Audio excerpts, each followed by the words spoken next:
11. Everest. Make me to be thy happy mountaineer, O God Most High. My climbing soul would welcome the austere. Lord, crucify. On rock or scree, ice cliff or field of snow, the softness that would sink to things below. Thou art my guide, where thy sure feet have trod shall mine be set.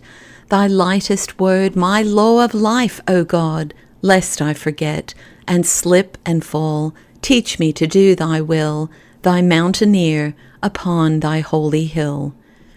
It seemeth them also that they stand in their good peace, when all things fall after their will and their feeling. And if it fall otherwise than they desire, they are soon moved and sorry. Oft times it is need of spirit, whereof the wretched body so lightly complaineth. All Christ's life was a cross and a martyrdom, and thou seekest to thyself rest and joy, the imitation. A new Everest expedition, so the weekly Times of September 8. I have been reading Sir Francis Younghusband. He asks and answers the stock question, who will be 1 ounce the better for it? This is part of his answer. And not only for mountaineering will the standard be raised, but for other fields of human activity as well. Many who have never been near a mountain have been thrilled by descriptions of the climber's efforts to reach the summit, and have been spurred on by them to higher achievement in their own. So much has been proved by actual cases, just as surely as any experiment in a laboratory. Everest has become a symbol. Everest stands for all that is highest, purest, and most difficult of attainment. As the climbers struggle, gasping towards the summit, they will be putting heart into all who are striving upward in whatever field. This knowledge will do most to put heart into themselves. So, in the words of Somervell, written on the day after his splendid failure, the fight is worth it every time. This carries me back to Nayor and the days and nights when I lay reading the Everest books, not for the first time, and especially when one day Dr. Somervell, the climber who spoke those valiant words about the splendid failure, made the pictures in those books live, as only one could who had been inside them himself, and incidentally drawn and painted some of them. That story challenged me then, and it does again. True valor lies not in what the world calls success, but in the dogged going on when everything in the man says stop. That is the undernote of those books, the refusal of softness. That is what gripped me in the story. Let us face it now.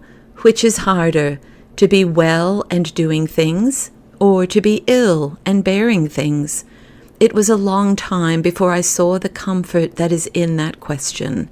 Here we may find our opportunity to crucify that cowardly thing, the softness that would sink to things below, self-pity, dullness, selfishness, ungrateful gloom. On the morning when the climbers of the second expedition were at their highest camp, there was a question about going farther. The night before, Dr. Somervell, who, like all the others, was worn by tremendous toils, had read in his pocket testament from Colossians, "If ye then be risen with Christ, seek those things which are above." In the translation he was using, the words ran thus, "Aim at what is above." They were in his mind now as he looked at that summit, so near but so far, and he and his companion decided to go on climbing. They had to take 5 breaths to every step, 5 in and 5 out, but that day those 2 men got higher than man had ever gone before without oxygen, for it was the day of the splendid failure.